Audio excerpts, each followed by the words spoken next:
Hi everyone, welcome to the webinar today on managing head injuries and concussions at school and home. So I'm Dr. Emily Bennett. I'm a consultant clinical psychologist and paediatric neuropsychologist, and I work at the Nottingham Children's Hospital within the paediatric neuro rehabilitation team. I also am the chair for the National ABI in Learning and Education Syndicate, known as Enables, and I'll be joined today by my colleague Dr. Gemma Costello, who's a specialist educational psychologist. Gemma works at the Cambridge Centre for Paediatric Neuropsychological Rehabilitation. All of these things are quite a mouthful, aren't they? And she's also a member of our steering group for Enables. So we're really pleased to be here, and thank you for having us. No, thank you very much for joining us. It's a really important topic, and it's one that we'd had quite a few questions about from some of our school staff. But yeah, so we're really thrilled to have you here today, and hopefully it'll be really useful for school nursing teams, but also generally school staff and also parents at home helping their children to manage any head injuries that they might get. So just as a really quick introduction to Enables, which is the National ABI in Learning and Education Syndicate, we were established on the back of the recommendations made in the Time for Change report, which was written by the All-Party Parliamentary Group for Acquired Brain Injury in 2018. And we're a group that's formed really to kind of try to raise the political profile of the needs of children and young people with an acquired brain injury of any kind within education, and to increase awareness within the education system of what good practice looks like, and to sort of help teachers, SENCOs and other education professionals with kind of accessing resources and understanding the needs of those pupils. You can see a list of the sorts of work that we've been involved in so far. So that was just to give you a kind of a bit of a taster, really, the types of things that we're doing. Recently, we have set up a young people's advisory group. So we have a group of young people who have experienced an acquired brain injury who are helping to sort of guide our direction. And we're in the process of also setting up an education professionals group to advise our work as well. So if that is something you'd be interested in getting involved with, please do give us a shout accordingly. Just as an overview of today's webinar, so we're just going to talk through really some of the sort of myths about concussion and brain injury generally, and then we'll think about what a concussion is.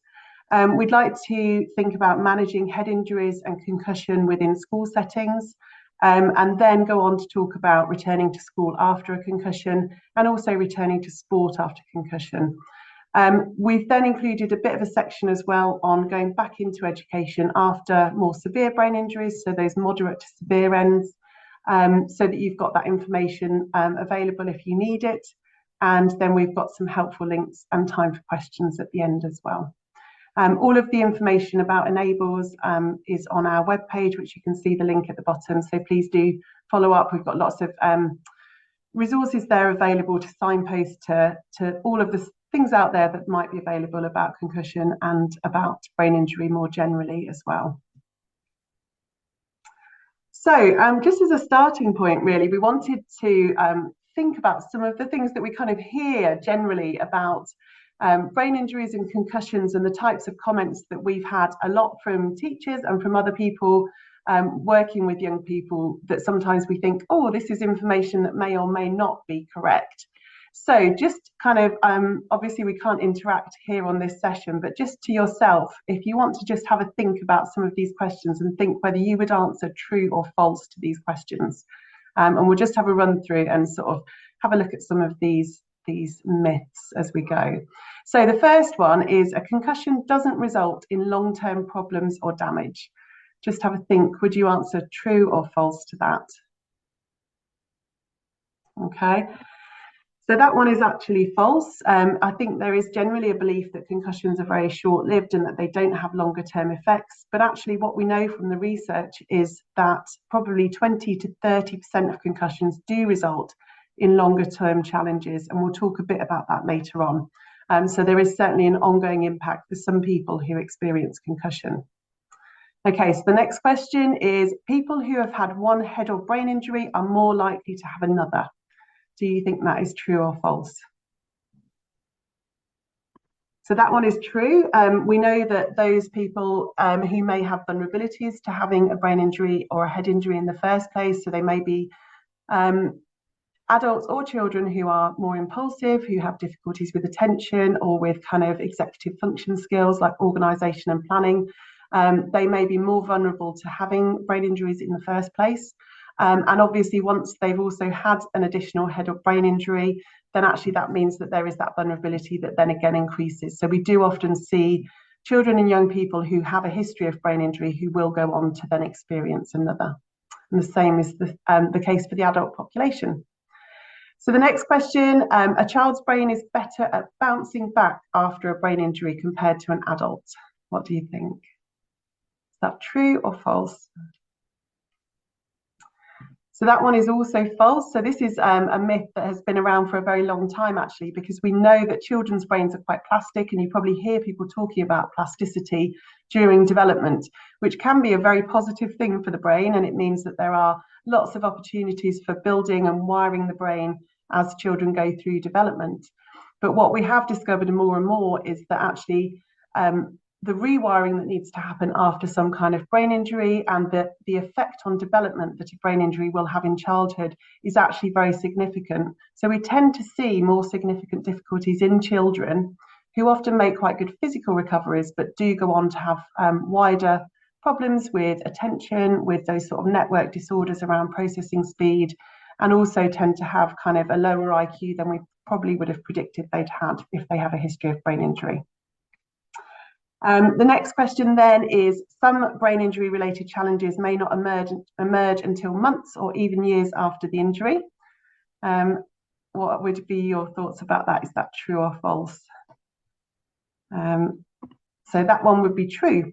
And this is because, going back to that idea of the plasticity, what we see with children's brains is that they are very much a work in progress. So they are developing all the way through from pre-birth all the way through till about 25. So we've got a really protracted time that the brain is developing. And that means that sometimes there is damage that happens to certain parts of the brain that may not at that point in development be being used or be online in the same way. So sometimes we see difficulties emerging later on, years even after the injury. And we know this is a sleeper effect of brain injury. And the last question for you today is, ABI doubles the risk of later mental health problems.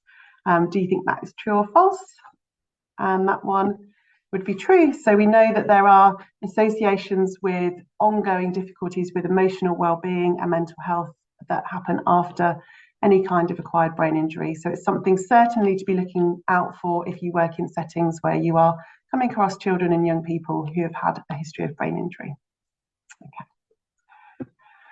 So moving on, I just wanted to kind of give you a bit of a summary really about what acquired brain injury is, and there's often some confusion about this. The important thing about an acquired injury is that it's an injury to the brain that happens after birth, but following a period of normal development. And that's kind of within the boundaries of what normal development would have been for that child. It can happen obviously to a child or an adult at any age. And when we talk about acquired brain injury, this is really an umbrella term. And that includes traumatic brain injuries. So that might be the result of falls, accidents, assaults, and that would include concussions as well. But it may also be the impact of illnesses, infections, or other medical conditions. So things like meningitis, encephalitis, strokes, and also brain tumours. We know that ABIs can range from that mild end, so there's concussions, all the way through to the very severe end. And the impact of that can be temporary or it can be long-lasting and lifelong. In terms of the numbers that we're sort of talking about here for children and young people, it's estimated that about 40,000 children present to hospital each year with some kind of acquired brain injury. But we know that that's likely to be a huge underestimate. And I'm sure in the settings that you work in, you may have noted that children have got sort of potential concussions, but may not present to hospital. We also know that there's other reasons children may not be brought to hospital when they should be. And there's challenges around coding things and kind of recognizing brain injury within hospital settings as well. So we know that the numbers are probably quite a lot higher than that. Within the 40,000 that we have got recorded, approximately 2,000 of those are going to have a very severe traumatic brain injury. About 3,000 would be the moderate traumatic brain injury, and 30,000 others will have those milder injuries or concussions. And then we've got 5,000 others who would have some sort of illness or infection that would add to that number. And when we kind of crunch those numbers and look at that across the population as a whole, that suggests to us that by the time a class has completed its time in education, so all the way through to 16, at least one child per class will have had a brain injury of some kind during that time. So these numbers for schools are actually quite high, but our experience is that schools are often saying that they're not aware of brain injuries that have happened, and they're not always sure how to kind of support those with concussions or with the more severe injuries. And what we also know about this, and this is certainly true for concussions, is that the figure is higher in socially deprived areas, and there is more vulnerability to having had some kind of brain injury, particularly those frequent milder injuries in areas where there is socio-economic deprivation. So just to kind of clarify, really, we've sort of talked about brain injury more generally, but to think about what a concussion is then. A concussion specifically is an injury to the brain that can be caused by a direct blow to the head. So that may be from someone who has had a fall or a punch or something like that. But it can also occur when there is sort of rapid movement to other parts of the body that cause that rapid movement to the head. So things like whiplash we've often heard about in terms of the types of injuries that can happen in a car accident, but we also see those sorts of injuries on the sports field, for example, where someone in a rugby match might be tackled, and sometimes there will be the clash of heads together or something that will cause that direct blow, but sometimes there will also be a fall to the ground that causes that more whiplash style injury. Both of those can cause a concussion to the brain. I think in terms of the kind of, when we were thinking about how do we make some important points about concussion, I think this list was things that we just thought were real kind of headlines really of things that we need to be aware of. So it is really important that we talk about concussion as a brain injury. It is a mild brain injury, and that's what's the difference between a head injury and a brain concussion, is that sometimes you can have injury to the head, where there may be bumps or there may be cuts to the head and some sort of damage to the skull on some levels, but we're really concerned about that concussion, which is damage to the brain tissue itself. So a concussion is a mild brain injury. What we also know is that most concussions occur without a loss of consciousness. So children, young people and adults are not always knocked out when they have a concussion or they experience that damage to the brain on a mild level. And I think that's certainly a myth that travels with concussion quite a lot. People say, oh, they weren't knocked out, so actually they must be fine. And that's certainly not the case. Leading on from that, all concussions are really serious, and we know that multiple or serial concussions can have a particularly detrimental effect. And in some cases where we've seen kind of on the sports field, for example, there have been instances where that has actually been fatal to the individual. And the impact of the kind of concussion has grown over time with those multiple injuries. We also know that children in those socioeconomically deprived areas have more vulnerability to these serial concussions. They may come from backgrounds where there is some sort of domestic violence, or they may be more involved in groups or gangs where there is more likelihood that they could get punched or kind of kicked or hurt in some way. Obviously that vulnerability runs across society, but we do see kind of pockets of higher risk in certain areas. So that's something worth holding in mind depending on where your school setting is as well. It is important to say that despite this, this sounds all very negative, but most people with a concussion do recover fully with time. It does take some time, sometimes days, sometimes weeks, sometimes longer, but most people will make a really good recovery from that. But it is something, because it does have those vulnerabilities, that we do need to monitor just to make sure that recovery is maximised as much as possible. Because a lot of people do have difficulties in terms of fatigue, headaches, and sort of memory issues in the days and weeks after concussion. And some of those, that 20 to 30%, will have difficulties in the longer term as well. So when we're thinking kind of about the symptoms of concussion, we usually group these into 4 main areas of function. So we have physical symptoms, which would be things like those headaches. Sometimes people experience dizziness, and visual changes are quite frequent as well. We have changes in mood. So there are people will report feeling much more short-tempered. They may have kind of changes in their emotions and personality, sort of presentations that aren't quite in keeping with their usual self. We see changes in mental processing, the cognition area, so not being able to think quite so clearly, struggling with memory, feeling slowed down. And also people report difficulties with sleep. Sometimes that's not being able to sleep very much or enough. Sometimes that's sleeping way too much or sleeping at really odd times during the day. So we do see kind of challenges across those 4 areas in the main. So I'm going to hand over to Gemma now, who's going to talk a little bit about assessing and managing head and brain injuries. Thanks, Gemma. I think one of the things that we just want to highlight before we do this is obviously that we're not medics. So we're often thinking about the kind of neuropsychological, the longer term consequences on young people's kind of activity and participation, and any of the kind of cognitive impacts and emotional impacts of having a concussion. So I guess we're just caveating this, but obviously highlighting that what we're drawing your attention to is the kind of NHS and kind of best practice guidance around head injury assessment and management. And so I guess our key thing is always thinking about, particularly within schools, is that the first aider is involved in that assessment.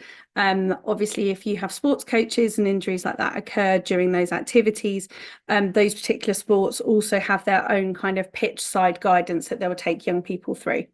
That can range from quite an in-depth protocol, for example, in rugby, where young people will be asked to kind of choose from a list of words and then to remember those lists of words, so then you can check in on them at various points at various time intervals following the actual injury itself.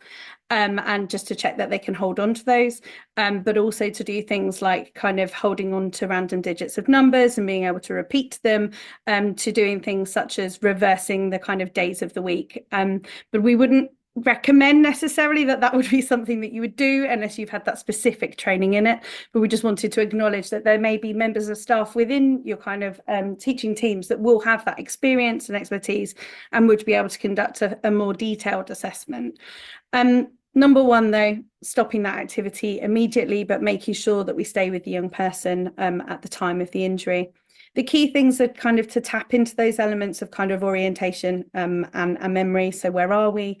What have you been doing? What day is it? Do you remember what happened to you? Are all really helpful kind of conversations. Obviously informing parents, we're aware that many schools now have notification systems and protocols around this, which is great. And I guess it's this sense that everybody has, beyond the immediate incident, there is a responsibility for everybody to think about the signs and the potential symptoms of concussion. But obviously, if we have concerns, then we should be seeking medical advice immediately. Young people should never return to sport after they've had a suspected concussion or any activity that day or in the longer term, which we'll come to. Ideally, what we would want to be doing then is following the kind of return to school and activity guidance, which we're going to talk you through. So I think one of the key things just to be always mindful of and aware of is just thinking about what the red flags are for concussion, and when this would really indicate a more immediate medical assessment. So loss of consciousness, we've talked about, not something that every young person with a concussion experiences, but if they do, you do need to be seeking medical advice. So amnesia, so as I said, kind of thinking about those questions, where are you, what's just happened, of those events prior to or after, in the immediate period after the incident. Any change in levels of consciousness, kind of increased kind of confusion, irritability, behaviour change are all things that require an assessment. Changes in vision, so double vision, obviously you would have a seizure, then that would require an immediate response as well. Vomiting, severe neck pain is one of the other indicators, and as Emily talked about earlier, we're thinking about kind of the whiplash injuries as well there. Any sense of unsteadiness, so often the tendency can be to help someone up from the floor, but actually if they have had an injury and a knock to the head, one of the best things is to see if they can get themselves up before we go into support, because that can give you an indication of how steady they are. Sometimes otherwise our stabilizing them can kind of mask some of the initial symptoms. Weakness or any tingling down one side of the body is a significant red flag and definitely something that will require scanning. Severe headaches, difficulties with understanding or speaking. And I think for us as well, with our acquired brain injury hats on, anybody who has had any previous history of brain surgery or injury or any type of bleeding kind of disorders would require a medical assessment at that time. In short, you should be seeking immediate advice, contacting an ambulance, encouraging families to kind of go to A&E, and informing them immediately of any of those symptoms. So we wanted to just talk you through some of the kind of guidance that's out there. And this is very similar to the guidance that you will see. Lots of NHS trusts have their own similar guidance that they've produced. And this is the After Concussion Return to Normality guidance, which has been produced in a collaboration between the teams up in Glasgow and the NHS, but also with the Child Brain Injury Trust. You'll see there's a link on the slides to the leaflet that you can download. And essentially what it does is it takes families through the kind of initial stages. It highlights the red flags, as we've kind of raised here, but it takes you through this kind of stop, rest, allow the brain to recover, as we would with any type of limb injury, and has this really helpful, just, it's okay to try, but not yet, you shouldn't be doing. So obviously screen times, computer games, school, sports, physical activity and reading, in those initial kind of stages, in those first kind of 24 to 48 hours, are things that are advised against, just allowing that brain to rest. For young people, that often is really frustrating, but one of the conversations that we often have is if you'd hurt your leg, you wouldn't be going out and straight and running out back onto that football pitch or onto that rugby pitch or out onto the netball pitch. We would be kind of moderating our activity. And in this circumstance, what we're trying to do is encourage them to do that same thing and to give their brain a rest. But there are other things, as you can see, that it kind of suggests.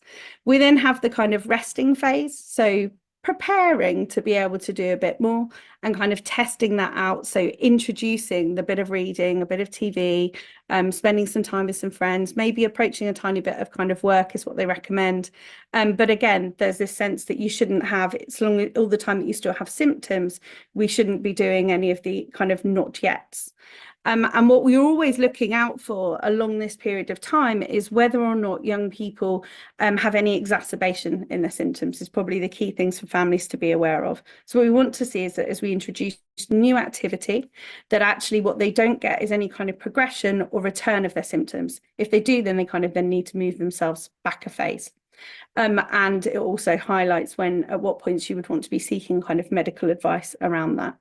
And then obviously you get to your green phase, which is when young people have no symptoms and they're beginning to kind of then plan for their return to school, with usually a phased reintegration, which we're going to talk to you in a bit more detail, phased return to things like homework, and beginning to think a little bit more about light, gentle movements, but not returning to physical sports.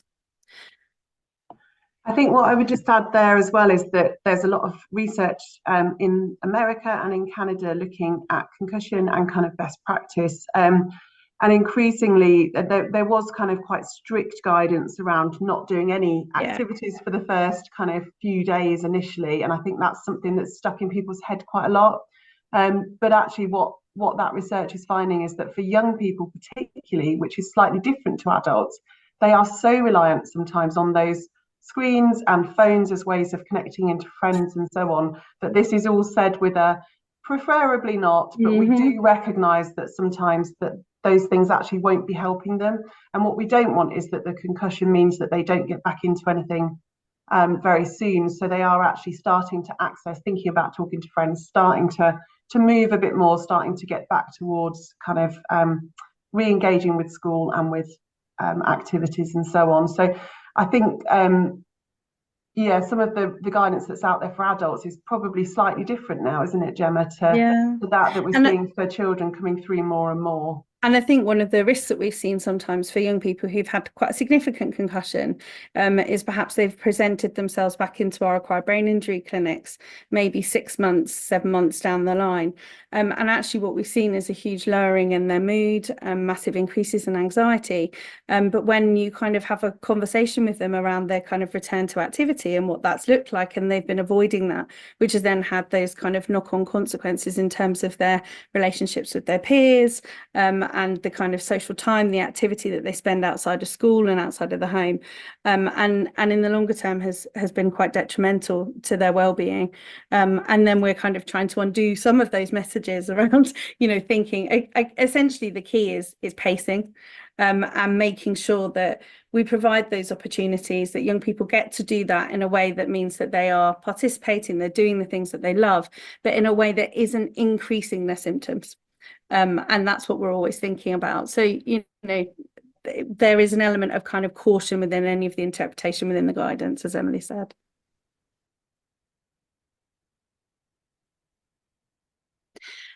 The Children's Trust is a kind of a national charity for children and young people with acquired brain injury, and kind of in response to these kind of concussion related injuries has set up a website called Bumps Happen.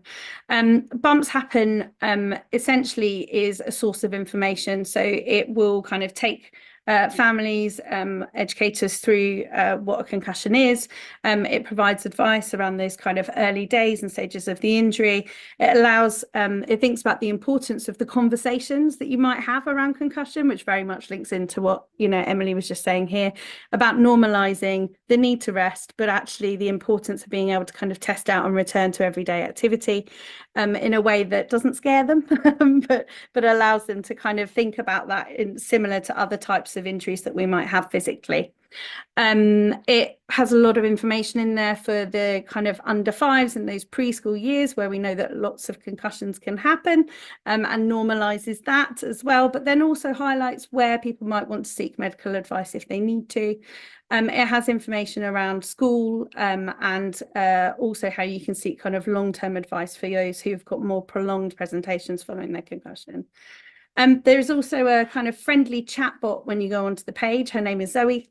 And so she will kind of come up initially, she'll ask questions like, are you looking for information following a concussion? You can answer yes to that. Then it asks very specifically, is this for children? Because obviously the guidance there is slightly different. So we'll look at that. And then what it will want to do is think about whether or not the injuries occurred within the past 6 weeks or whether or not it might be more prolonged. And it will seek things like information as well from families or those that are contacting around whether or not medical advice has been sought. So it signposts to those other sources of information as well.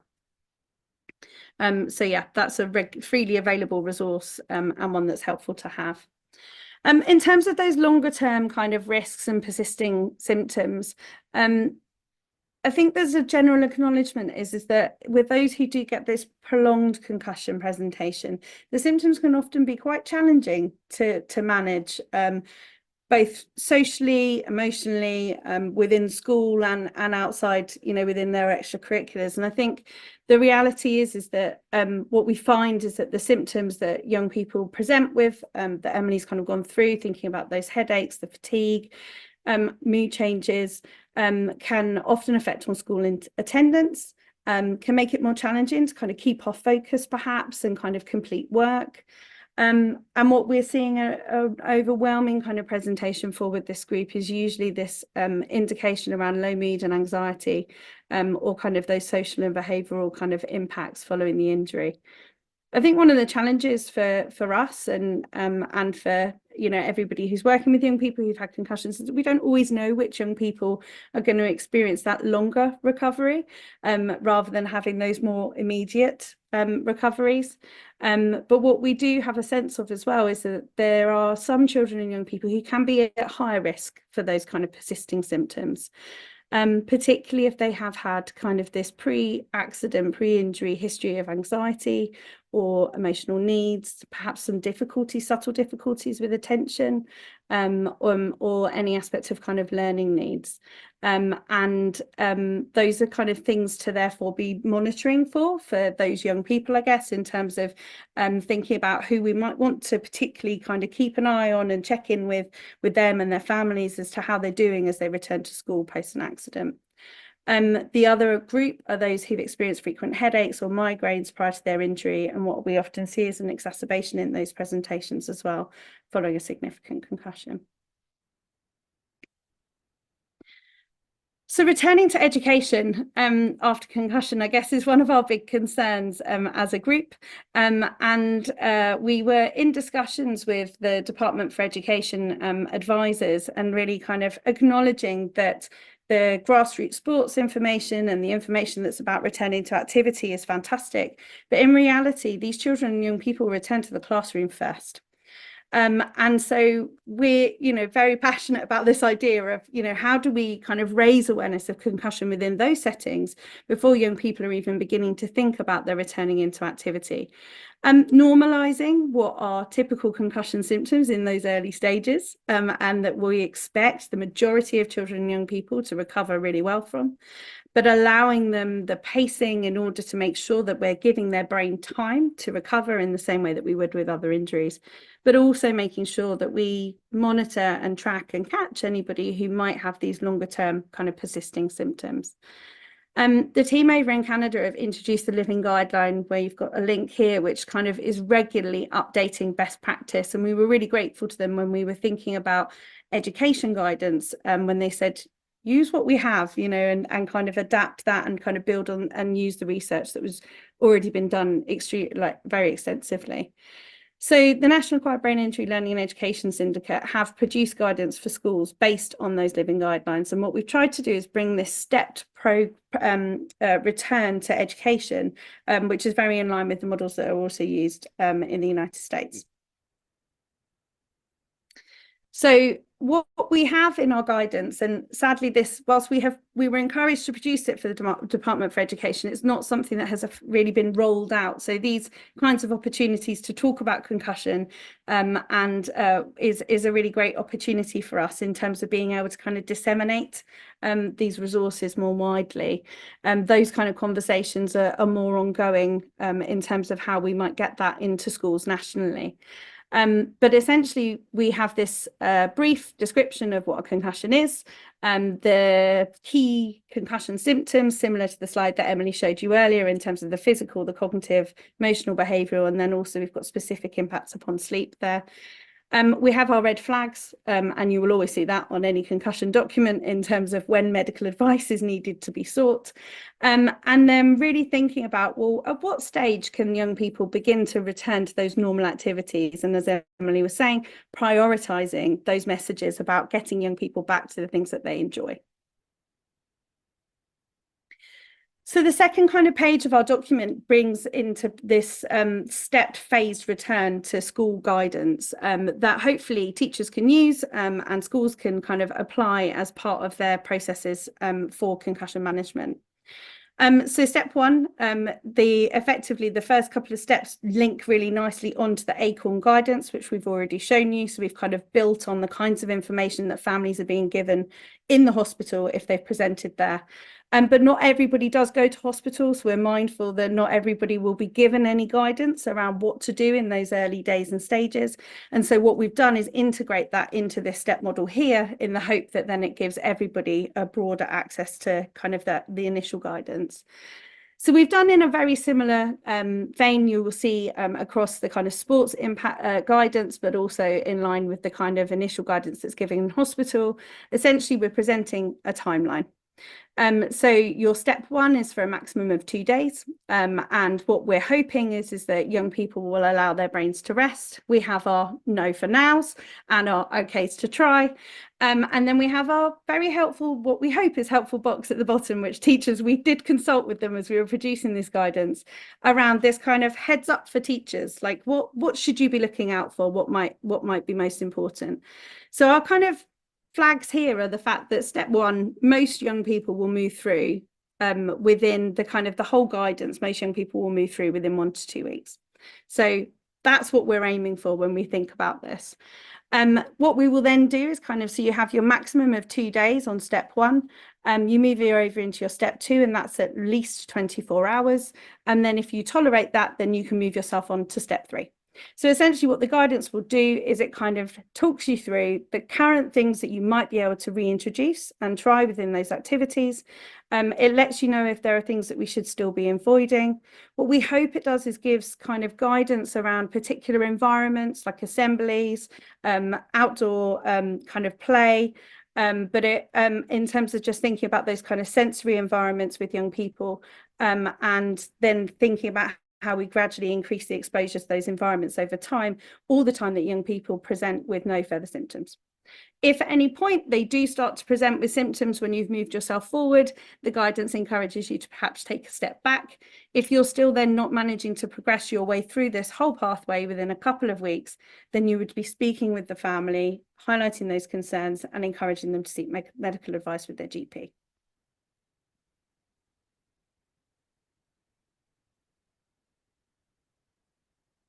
So one of the key things that we therefore want to really think about as well is we've got this guidance. We know that it can be kind of utilised. We've had families and schools give kind of positive feedback on that experience. But how do you actually even know if a concussion hasn't happened in school and you haven't received a notification from perhaps a hospital visit, which is, you know, only likely to happen if there's been a period of a hospital admission? How do you know that a young person has had a concussion in the first place? So as a result of this, on the Enables website, we have produced letters for schools that you can send to your parents. And essentially what they do is they share information about concussion. They think about the types of symptoms and the potential impact upon education. But they also encourage families to communicate with them if their child has had an injury. And often we're thinking about these, particularly following episodes of things like school holidays, where there's been less contact and where there might be information that perhaps might not get shared, so that we're kind of prompting that and bringing that to people's awareness at the start of the new term. We often think about things like kind of tutor alerts. So when you're using like things like your CPOM, so they're a way of being able to kind of record and to kind of say, do you know what, this young person has had this type of injury. As we said earlier, there's something about just thinking about everybody's collective responsibility in noting if there are changes in levels of attention or fatigue or engagement, or aspects of kind of their emotional needs. So we're always kind of encouraging that thinking about what do those systems look like? How do you get that feedback so that then we're being sure that these children and young people are recovering well and returning to activities that they enjoy.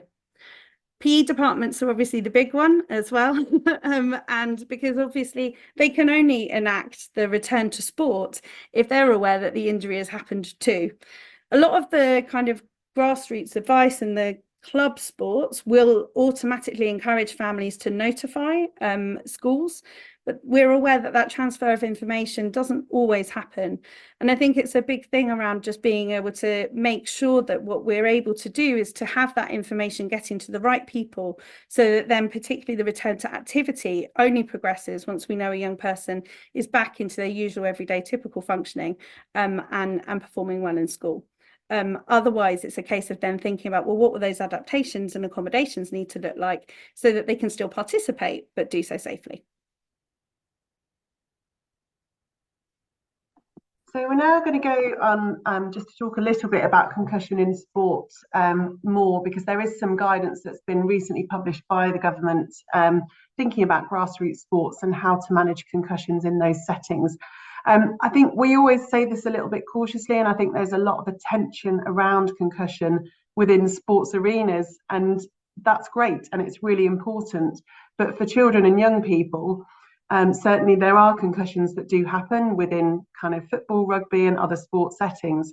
But for the majority, a concussion will happen in another setting. So it might be a fall in the playground, fall off equipment at the park, there's trips, there's all sorts of other events that happen. And I think sometimes we have felt that there has been an over focus on sports, putting that responsibility onto perhaps PE teachers or sports coaches, when actually everybody needs to know about concussion and to understand it and to know how to support children back into school first and foremost, and then think about the sport from there.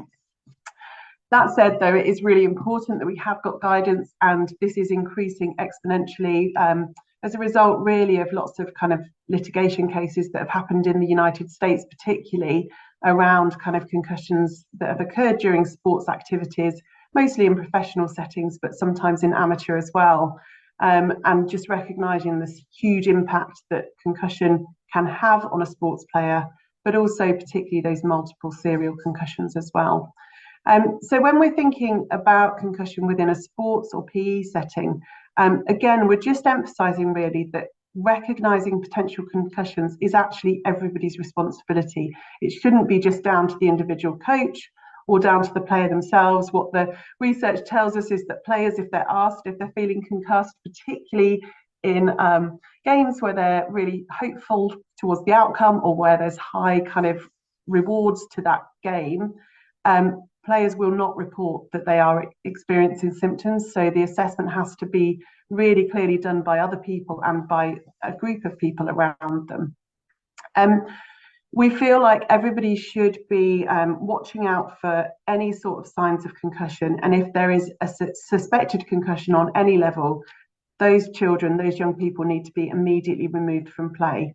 So any bang to the head, any kind of contact where they may come into contact with another player, they need to be removed and they need to be assessed fully to make sure that they are not going back onto the pitch, back onto the court with a potential concussion. And that's because we know that continuing to play after a concussion can be really dangerous. And we also see longer periods of recovery after kind of that return to play too soon. I think there's also, Emily, I was just going to add that one of the risks as well is that obviously you can't be watching every young person at every time. So if they have a change in their presentation, then apply caution is kind of the key message as well to be thinking about. Absolutely. And just making sure that you're going back to that, they don't have to lose consciousness. So actually we're looking for those subtle signs of concussions and not just the really obvious ones. And that's why everybody working together to do that is so important, isn't it?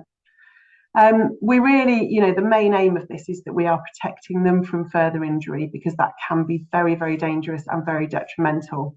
And we shouldn't allow them to return to play until they have had an evaluation. If we see those concussion symptoms and we have a suspected concussion, they need to be evaluated by a healthcare professional before we even start to think about return to play.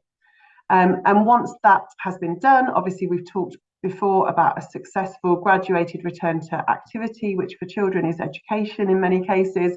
In the adult world, that would be back to work, and that needs to happen before returning to sport.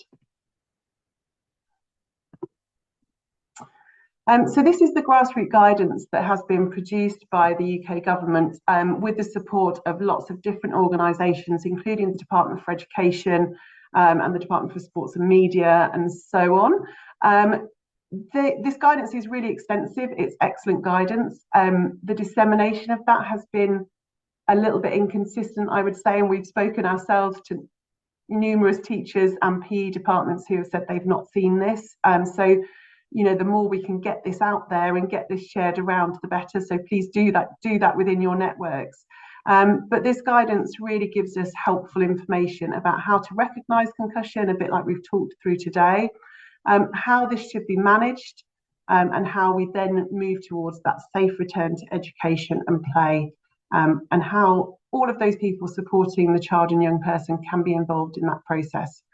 I think the main message, and it's in the title, is lovely and obvious, is if in doubt, sit them out. So, never ever think, oh, they could be okay, so we'll send them back to play. So it's always taking that cautious approach because we know what the risks are.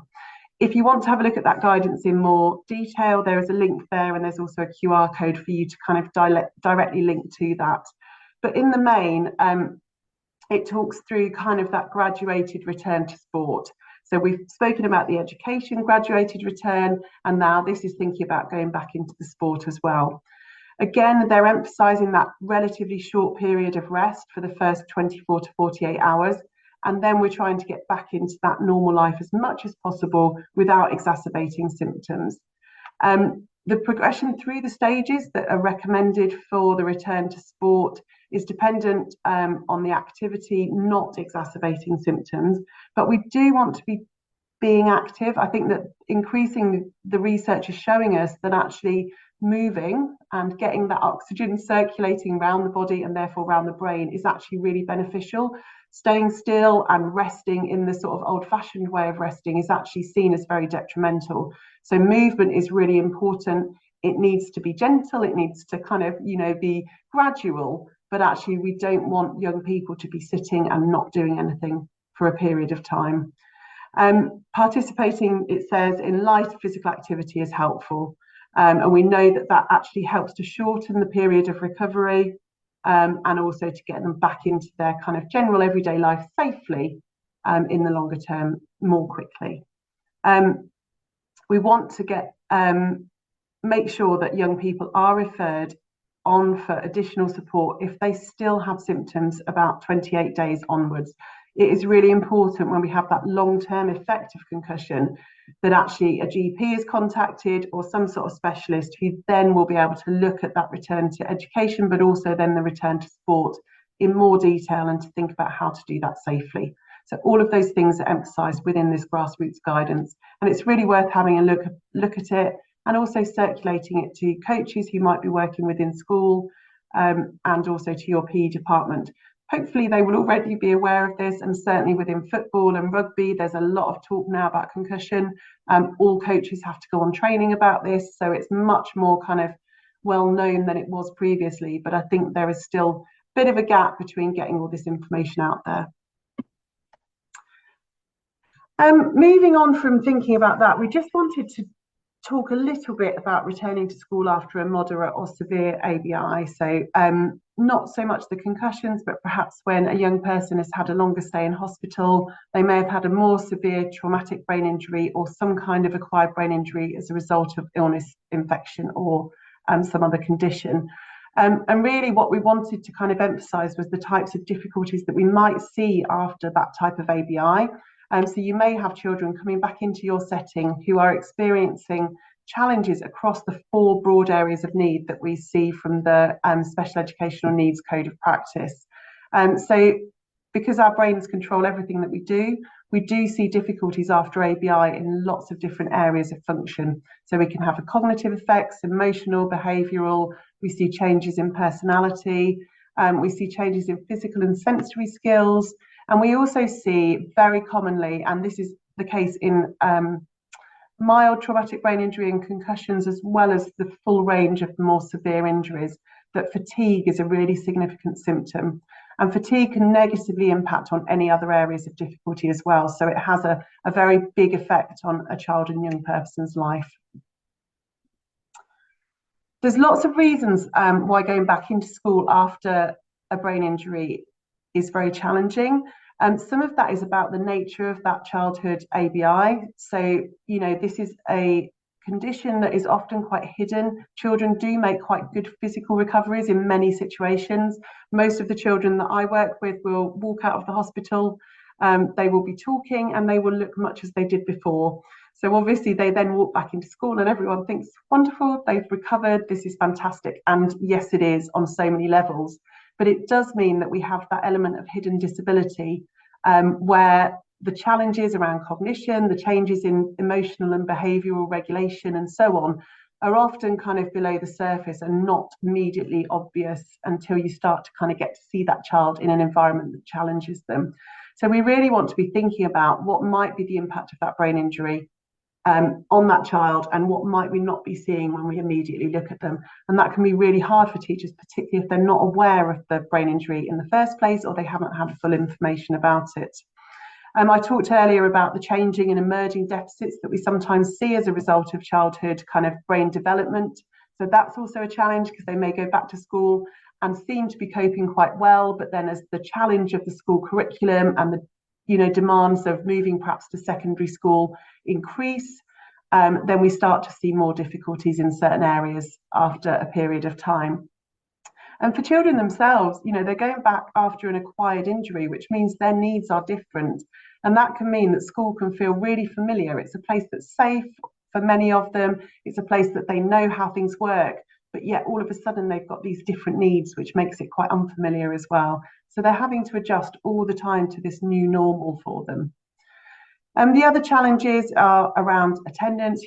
Some of these children will have missed a lot of school. They will have ongoing absences as a result of appointments. They may struggle to participate fully in the school timetable and curriculum, and they may need breaks from different lessons and so on throughout the day. So all of those things impact on their attendance, their integration and their participation. What we also find as a challenge is that there is limited awareness of ABI within schools. Unfortunately, most teachers report that they don't have training about acquired brain injury. Even Senkos are telling us that this isn't something that they're trained up on. So unfortunately, that means that sometimes the ABI can get sort of lost in the history for the child, but also any challenges might be attributed to other things, so perhaps lack of effort or attentional difficulties or behavioural challenges, rather than thinking about the impact of the ABI itself. As you'll all know, we're also faced with a system where, to get additional support in for children, for example, getting an EHCP is taking at least 20 weeks. In many areas, certainly in the East Midlands, that's taking a lot more at the moment. And that means that the nature of an acquired injury isn't necessarily immediately supported sort of within funding applications and within that support mechanism within school. Gemma, did you have something to add there? No, I was just going to say that it's not uncommon, is it, for our young people to be well known to the pastoral services, but not to have been known to that SENCO, as you were saying. And so the challenge for us as well is about how we increase the awareness of acquired brain injury across all of the education team, and not just within having that knowledge within the SENCOs, because many of our young people will mask their needs really effectively, and will demonstrate them perhaps then in other ways that can be attributed, as you said, Emily, to other causes. Thank you. So we just wanted really to highlight the guidance that is available for you if you are supporting a young person back into education after a brain injury. And it's really important that schools are planning in advance for that return. They're linking into hospital and health teams, and they're using pathways and best practice guidance wherever possible. So there's a few sort of pathways that are available. There's a couple mentioned here, which is the Enables ABI return pathway. And then we also, in Nottinghamshire, where I work, we have the Sam White pathway that's kind of quite well established and works very effectively for our patients who are placed on that after a stay in hospital. So both of those are available for you to have a look at kind of in your own time. In terms of the Enables guidance, this is ABI return. It just really focuses on the core principles of planning and preparation, communication and training, being very flexible in our thinking about how we can meet those new needs for the children, holding the young person at the centre, and really focusing on participation and inclusion, because we know after brain injury that actually there are real significant challenges to a young person's ability to participate in the way that they were before. So we want to really hold that at the centre of everything we're thinking about. There's a QR code there for you if you're interested in looking more at that guidance. And you will see on the webpage that there are other resources that accompany the guidance. So there is a booklet, there's a poster with the best practice, and then there are forms to encourage information sharing within school and some case examples from young people who have had acquired brain injuries. Gemma. So just to kind of bring us back to, I guess, a summary of what we've covered today. So we know that concussion is that mild injury to the brain. We know we need to allow it to rest for it to recover in the same way that we would any other element of our body. The majority of young people, and I think this is a reassuring message, will recover really well from a concussion. But we do know, as we said, this kind of 20%, 30% can have these more prolonged symptoms that just need medical review and then may require more specialist support. Concussion guidance we've spoken about can hopefully support both those immediate kind of period when young people are returning and are at home, but also in terms of the returning to learning and then thereafter when they reach their return to sport. And I guess our overall message today, as we've kind of said at various points, is that actually this is a real team approach. The most important things for us to be thinking about is how might we know who's had concussions in our schools? How do we know who to monitor? And how might we continue to kind of put those kind of strategies into place so that you're getting the information that you need in school in order to be able to support young people in the short to longer term.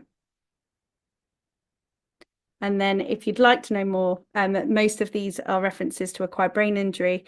There is a kind of a host of different websites and materials that we've kind of signposted to, and many of which can also be seen on our Enables website. And then a range of fantastic charities who hugely support both schools and the NHS and families in supporting children and young people following acquired brain injury. Wow, thank you, Gemma and Emily. That was so fantastic. And actually, welcome, Gemma. We didn't even say hello to you yet after our Zoom issues earlier. But yeah, thank you so much. That was an excellent presentation, so clear and so full of so much advice. We'll make sure that we highlight all of the resources that you've mentioned from all the different organisations in the notes that accompany the webinar on the Tooled Up platform. But yeah, it was just packed full of loads of information. I mean, I had not realised that one child per class would experience an ABI across their educational sort of career. And that's, everyone needs to know this information, don't they? Yeah, absolutely. And sort of understand its complexity, that it's not just a case of, a child gets a bang on the head and then 2 days later they're probably fine. You do need to keep obviously a close eye and looking out for the signs and the red flags that you mentioned. We did have a couple of questions come in. The first one was, is it a myth that if there is no egg, like an egg on the head, a large swelling, that the injury is potentially more worrying? I don't know which one of you'd like to take that. I wouldn't say yes. I'd say it is a myth. Yeah, definitely. I think at the end of the day, we need to just be looking out for those concussion symptoms. We are always, ongoing headaches, any sort of kind of nausea, vomiting are things that we are always kind of highlighting. And yes, sometimes if you have a bang to the head and there's a lovely egg there, we tend to think that actually the bruising's come outwards. But that doesn't necessarily mean that there's not bruising inside the skull as well. So actually, I wouldn't be completely reassured by that. I would still be really kind of vigilant for those flags and so on. So just pay attention to all the guidance and all of the documentation that we've got, rather than relying on visual signs. Yeah, absolutely. And I think, my children's school sent home something recently, and they said, we'll be alerting parents if there's a visible sign of a head injury of some kind. And I said, actually, I need you to alert everybody if there's also those kind of hidden signs and those things that aren't things you can't see, bruise or a scratch or whatever it might be. So I think it's thinking about those more kind of hidden subtle signs as well as the really obvious ones. Yeah, absolutely. The other question that we had was, does any bump to the head require a call to parents? So if a child sees a bang to the head that seems innocuous, should parents still be called, in your opinion? I think yes, most schools have a sort of system where perhaps there will be a bump note or something. I think it's really important that parents are alerted. I would certainly be calling parents in any scenario where they're showing any sort of concussion symptoms. I mean, hopefully you would be contacting medics and things accordingly anyway. Sometimes children do just bump their head and it's just a bump to the head. And that's important as well. But I think as long as that note and that alert has gone to parents, that's really the key, isn't it? Anything that's a more concerning symptom should be a phone call and a conversation about the need to then seek medical advice as well. I think what it allows, I would say the same. I think the thing that it allows, though, is that if the family are notified that their child has had a knock, but actually there's no active symptoms, if anything else showed itself later, then they've got that information. But also if they were to have a secondary knock, say when they were at a football club or something like that later on in the week, then that family might be more aware of the potential kind of, that's not their first knock that week. And if they were then sharing that with medical professionals, if that child then presented with symptoms, that's also possibly helpful. And I assume equally it's important for all school staff to be aware of any incident. Yes. Rather than just the first aider or the nurse who supported the child at the scene. Absolutely. And lots of schools have systems for doing that, but sometimes concussion isn't automatically flagged beyond perhaps the sports departments. And I guess what we're trying to think of, and hopefully kind of giving that message, is that actually we need to be thinking about this across their wider educational experience, because they return to that classroom before they return to sport. Yeah, I really liked the sort of stress that you put on kind of the return to well-being as well, and kind of sort of it's a holistic process as well. It's not just, is your head feeling a bit better? It's really thinking about their whole experience and their whole being. And also the importance of kind of bearing in mind long-term history as well for school staff. That came across quite strongly as well in what you were saying. Well, I think that was it for questions, but I just want to say thank you so much. I think that was so informative, and we'll make sure that we share everything that you all the resources that you highlighted, because it sounds like it's absolutely key for all school staff to be aware of everything that you've highlighted, and it doesn't sound like perhaps some of the resources have been disseminated that widely yet. So we're very keen to do that for you. Thank you. Thank you. That's brilliant. Thank you so much for having us. Thank you. Bye-bye, everybody. Bye.